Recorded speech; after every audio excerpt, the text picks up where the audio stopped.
આ અભિયાન અંતર્ગત સુરતના વાય જંકશન નજીક વાહન ચેકિંગની કાર્યવાહી કરવામાં આવી હતી। ચેકિંગ દરમિયાન ટ્રાફિક નિયમોનું ઉલ્લંઘન કરતા વાહન ચાલકોને રોકી તેમની તપાસ કરવામાં આવી હતી। નિયમ વિરુદ્ધની મોડિફાઈડ લાઇટ લગાવેલી અનેક વાહનો સામે દંડાત્મક કાર્યવાહી કરવામાં આવી હોવાનું જાણવા મળ્યું છે। ટ્રાફિક પોલીસ અધિકારીઓએ જણાવ્યું હતું કે મોડિફાઈડ લાઇટ્સને કારણે સામે આવતા વાહન ચાલકોની દ્રશ્યતા ઘટી છે અને અકસ્માતની શક્યતા વધે છે, જેને ધ્યાનમાં રાખીને શહેરમાં આ પ્રકારની સ્પેશિયલ ડ્રાઈવ આગળ પણ ચાલુ રાખવામાં આવશે।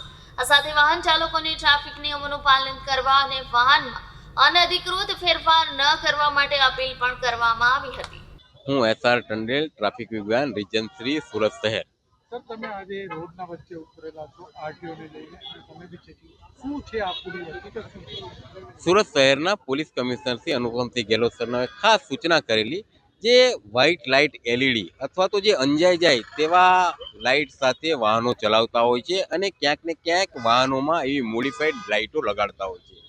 આવા વાહન ચાલકોને આઈડેન્ટિફાઈડ કરી એના વિરુદ્ધ દંડાત્મક કાર્યવાહી થાય, એક્સિડન્ટમાં ઘટાડો થાય એ માટે આજે અમે વાય જંકશન ખાતે આવા વાહનોનું ચેકિંગ ચલાવી રહ્યા છે। સાથે સાથે કોઈ બ્લેક ફિલ્મ હોય, લાયસન્સ ન હોય એને પણ ચેકિંગ કરી રહ્યા છે। પણ ખાસ કરીને અમે કોન્સન્ટ્રેશન જે કંપનીના માણસો છે અમારી સાથે છે, જે દૂરથી જોઈને કહી શકીએ કે આ લોકોની લાઇટમાં ક્યાંક ને ક્યાંક ચેડા કરેલા છે અથવા તો લાઇટ બદલાવેલી છે।